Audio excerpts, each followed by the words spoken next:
Sorry for the delay. So anyway, to be honest, actually nakalagkan ako dito ni Ellie because it was my involvement here tonight is because we were talking about the Internet of Things, and I'm sure all of you have more than a passive inkling, and I'm pretty sure some of you have dabbled in it already with the idea and actually toying with what might become the nodes of this great, wonderful frontier in the future.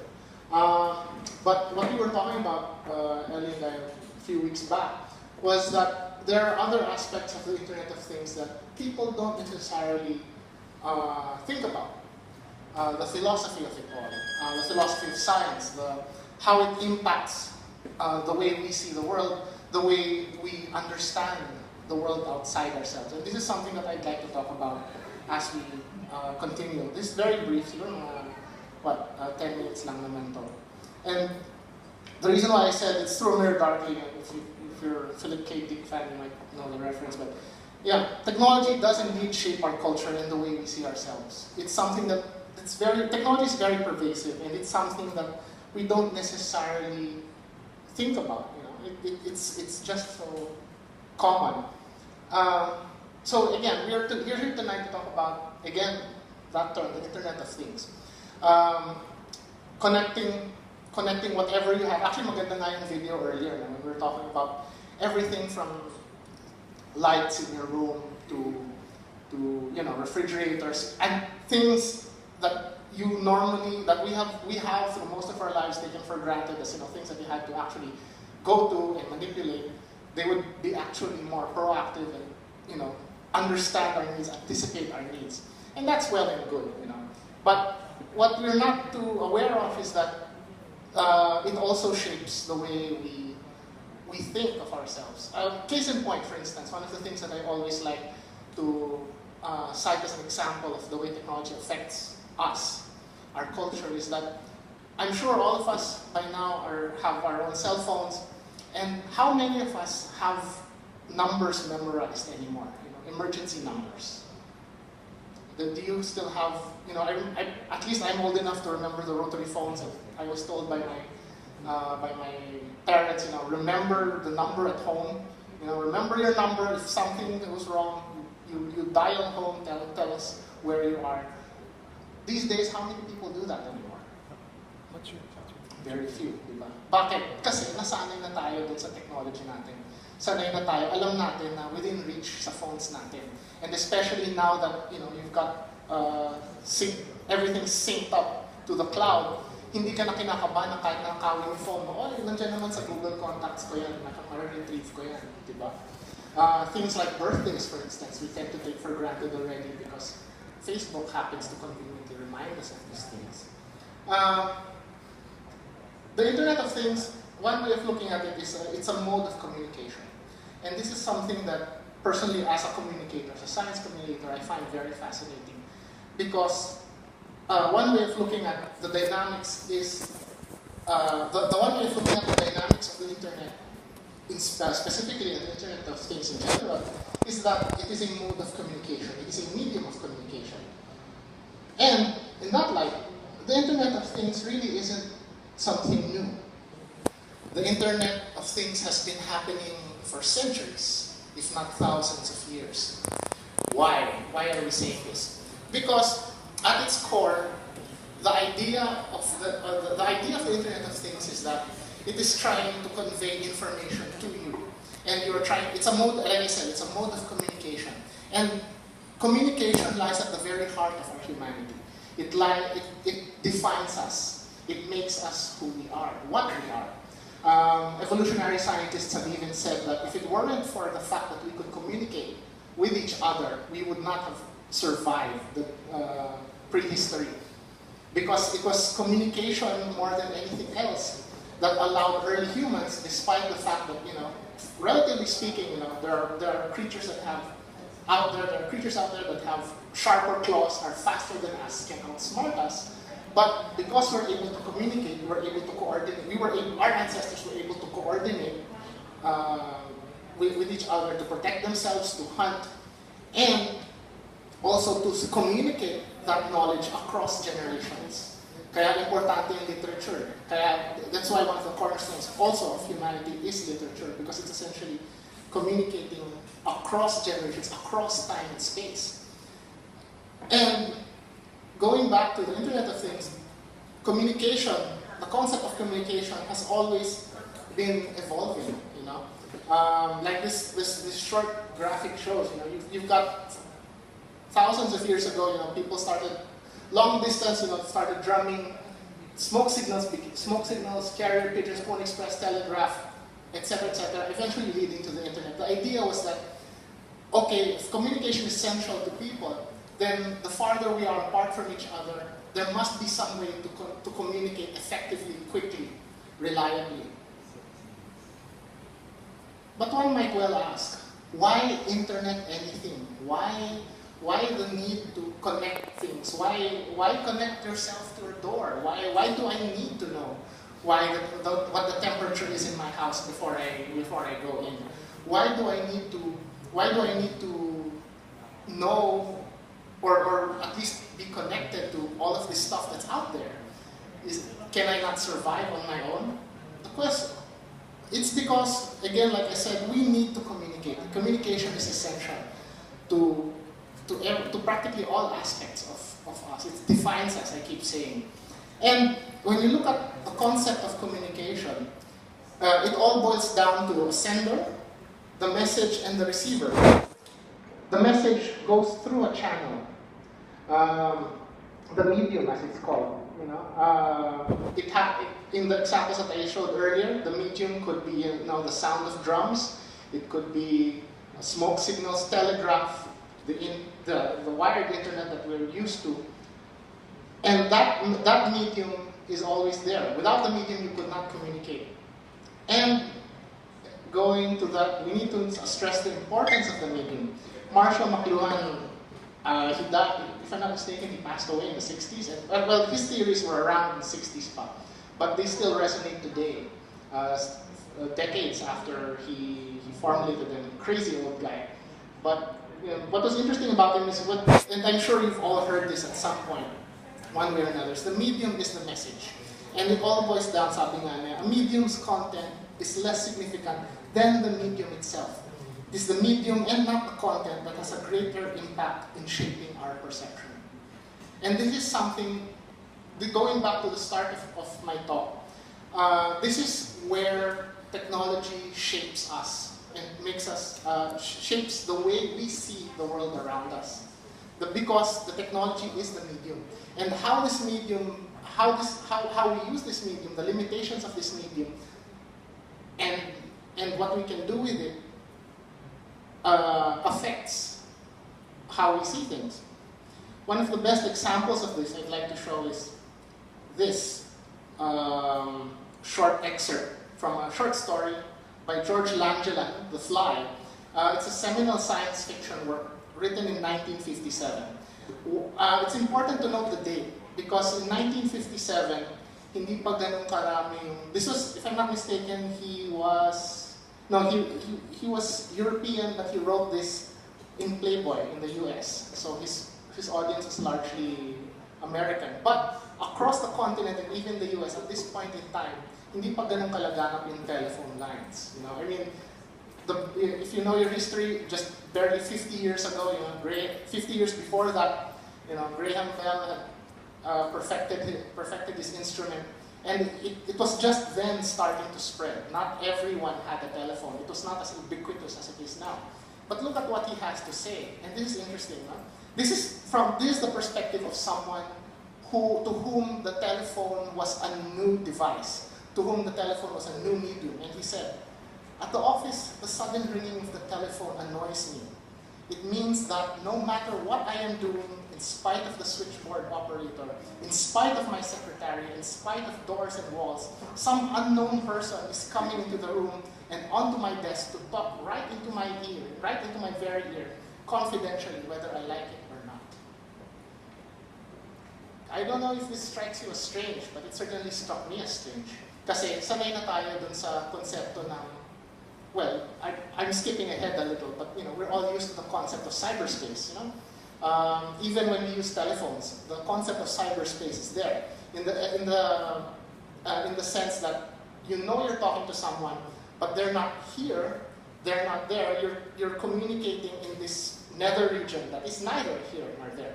But that was a concept that was not around in the 1950s. So this is a clear example of someone who was trying, number one, who was trying to come to terms with the new technology, trying to understand how it fit into his worldview, how it fit into his culture, how it fit into the way he did, how he moved about in his everyday life. And it also showed, it's also a microcosm of how society at that time was trying to understand where this new technology fit in. In much the same way, I think a more palpable example for all of us is if we remember the 90s, nung lumaganap bigla yung mobile phones, di ba?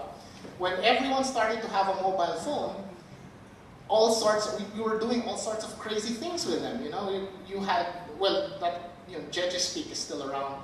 You had, people making, you remember these, di ba? Yung mga, like, teddy bears dancing around, ASCII art, di ba? Moving around. Because people saw, hey, here's a new technology, here's something that I can use to communicate. What can I communicate through it? How can I communicate through it? And what's interesting about that, in the same way that the telephone was spooky to this guy, was that dun sa mga unang gumagamit nun, and I don't know if any of us here still remember that, was that it was not exactly the way the original inventors thought of it. Diba? Kung naalala natin yung history natin ng SMS, very arbitrary pa nga yung 160 characters. Diba? They said, yeah, that's about the length of a postcard note. So yeah, that's enough for everybody. And then, things started taking off from there. So yeah, that's exactly how, that shows exactly yung interplay ng culture and technology. Incidentally, itong The Fly, I would highly recommend. It's free online if you can find it. Well, actually, you can find it online. It is free, sorry. It is the basis for the movies. See Jeff Goldblum from the early 80s, turns into a fly. Yeah, that's what started that. Very interesting story. Very gruesome too. My next example of how technology affects us is, I want you to take a closer look at this handsome fellow. If people know him, because I was expecting a somewhat younger audience, but if some people have seen this guy, just please keep quiet. But to those generally in the audience, does anyone know who this is? Yeah, just one person. What I'd like to ask is, what are your impressions of this guy? How old do you think he is today? Any guesses? 30s. I mean today. I'm not saying anything. Basta, how old do you think he is today relative to when the photo was taken? Anything? 60s. Or direct question, syempre. When do you think the photograph was taken? 80s. What? 90s? What else? Generally, how many of you think it was taken in the past 30 years? Past 40 years? Actually, this is someone very famous.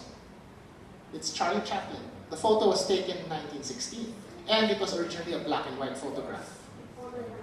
Kinolarized siya, yes. But that also talks about that also speaks to the medium and how it affects the way we understand things.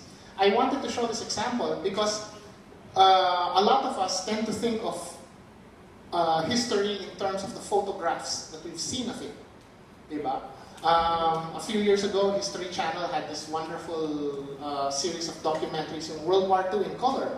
Diba? And it was so amazing because the audience in general, I was part of that audience who thought, wow, I never thought of World War II as being in color, And again, this is a great example itong si Charlie Chaplin. Kasi if you didn't know who he was, that's why I posted that way. If you didn't know who he was, you'd think, oh, it's an old photograph, maybe 30 years old, but you can't, it's so hard to imagine someone living in the early 1900s in color.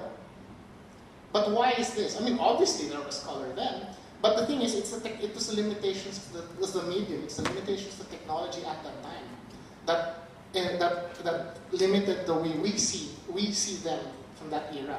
And that's also the same phenomenon that's happening when we look at Instagram photos. Why are Instagram photos so engaging to us, especially to people late 20s, early 30s? Because they resemble the ectochrome photos of the early 1980s. What's a peculiar side to that is that the photos of the 1980s, actually, if you can dig them up now, if I'm not mistaken, Kodak identified a certain chemical destabilization dun sa photo, so they're fading actually. Historians are worried about it actually kasi ibig sabihin over time, most photos from that time period would be wiped out completely. But anyway, our minds are stuck with the idea that photos from the late 70s, early 80s are this nice golden color, diba? Hence the popularity of Instagram. So anyway, going back, the medium is the message, and the medium shapes the way we see the world around us. And of course, the culmination of that is what we have today, cyberspace. This is what I jumped ahead to kanina.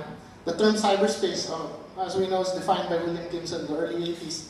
And he said it was a consensual hallucination experienced daily by billions of legitimate operators in every nation, by children being taught mathematical concepts.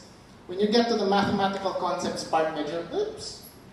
But remember that he was saying this at the time when the internet as we know it hadn't exploded yet. In a way, he did predict it. But the key thing here is that the key terms that we should look at here is the consensual hallucination.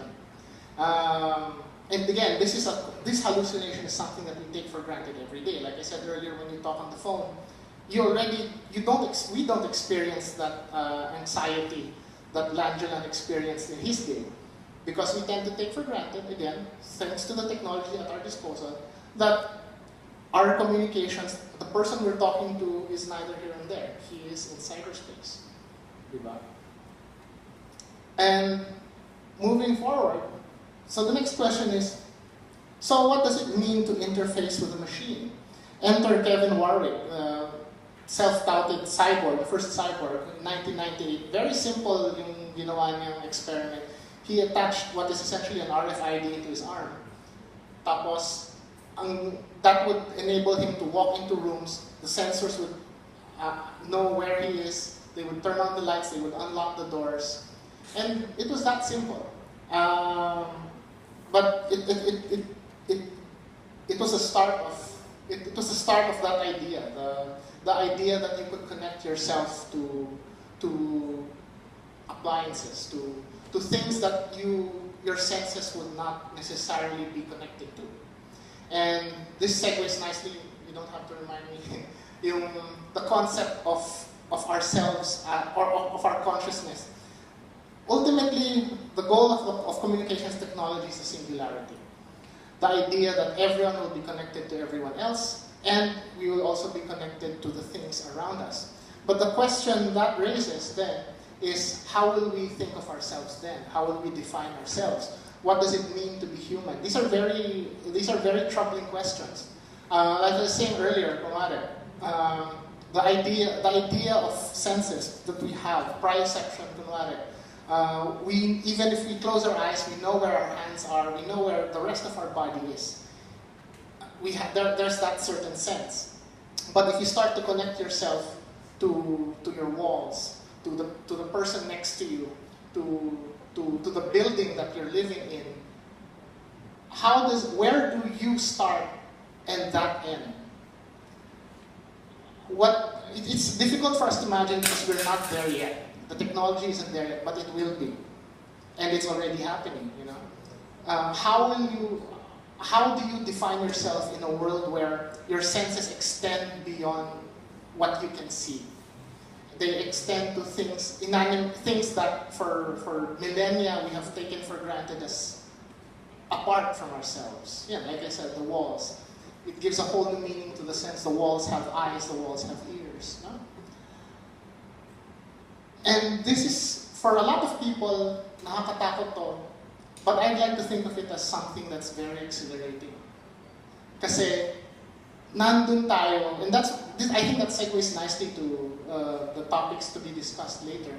Kasi, nandun tayo dun sa panahon ng pagdiskubre. Nandun tayo sa panahon na tayo yung nagde-define noon. We are here to help shape the way future generations will see and understand themselves in the context of technologies that we ourselves are about to invent and about to discover, which they will call the Internet of Things. Thank you.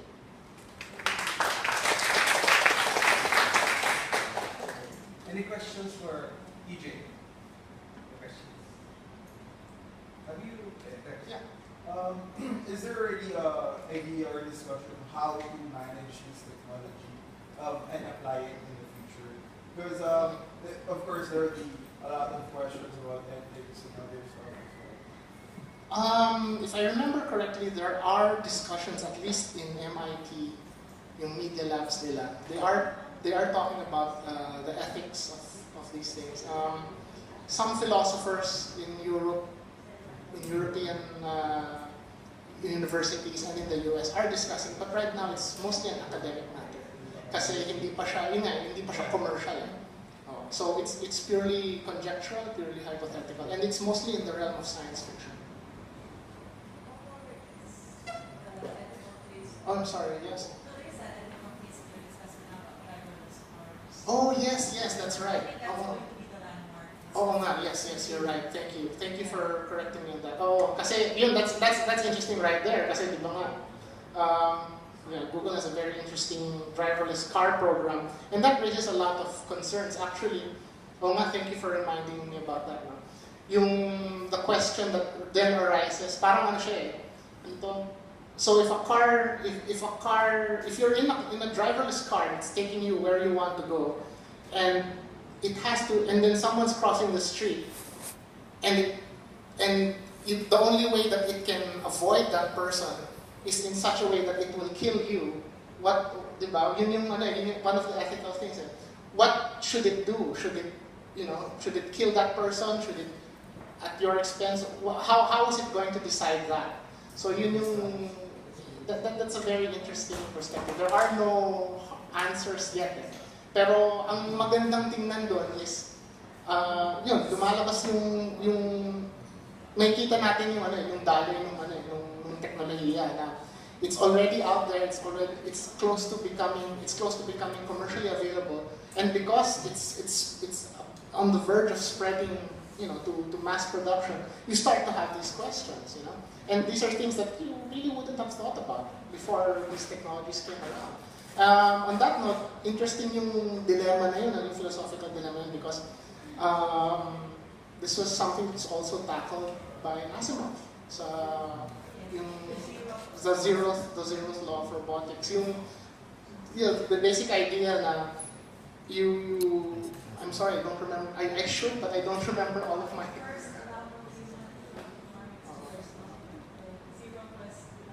Humanity to come to harm. Ang galing ni Asimov. Buti lang patay na siya.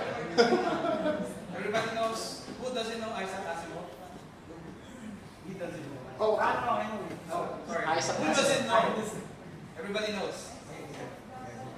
Okay, well, so yun lang. And it is ang nakakatuwa din doon, and that's why it's also interesting to look at science fictionists at this point in time. Kasi in the same way that, when Asimov was talking about his laws of robotics, it was all just fancy. It was all just science fiction, but now it's coming true. And these are thought. These are thought problems. It's in the same tradition as Schrodinger's cat.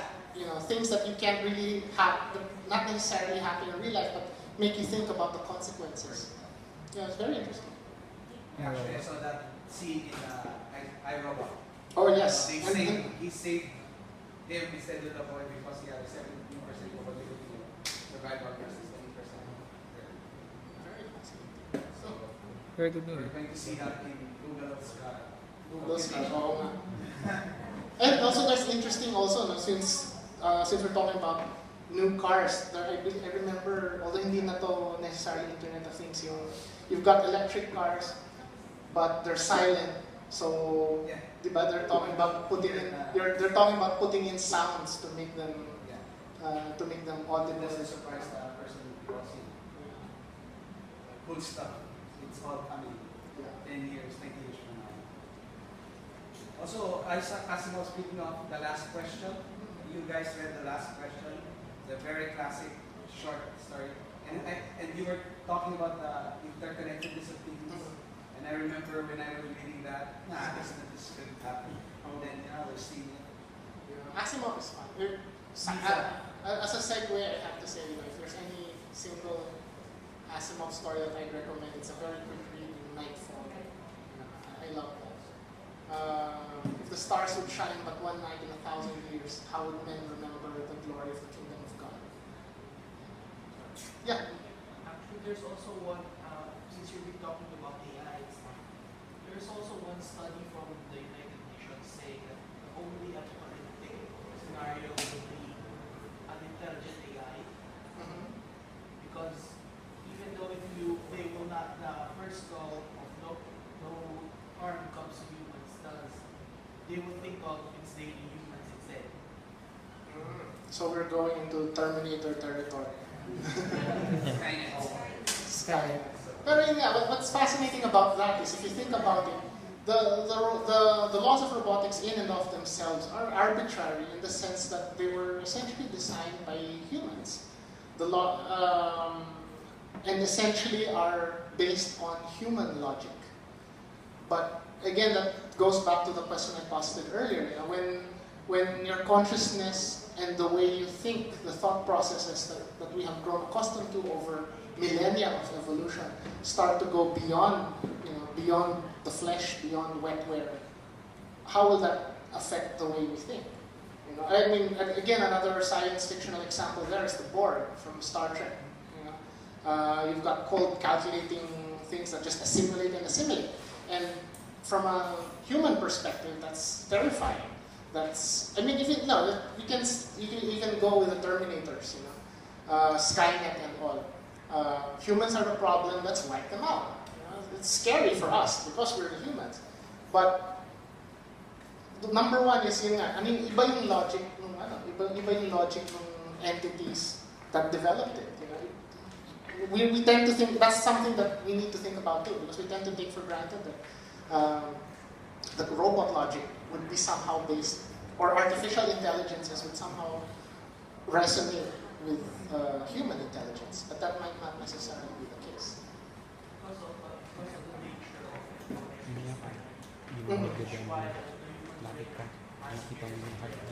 Yes, that's true. It makes, in a certain sense, it makes things a lot easier for them. Yes, no, left, right, up, down. And it's also plausible to think that from their perspective, humanity is flawed because we are incapable of thinking in that way. Yeah. Any other questions? Thoughts, questions, criticisms, anything? Yes, I guess thank you, DJ. Thank you. Thank you for sharing us. So we're introducing ourselves at our talk with a scary discussion. Warning. Then thanks Pete and Alvin for sharing their thoughts. Our next, you ready? Our next guide speakers or people who will demo is Vic and Franklin. They're going to, these guys are from the Field Robotics, guys, and they will demo some of their cool stuff. So after being scared, go back to being cool.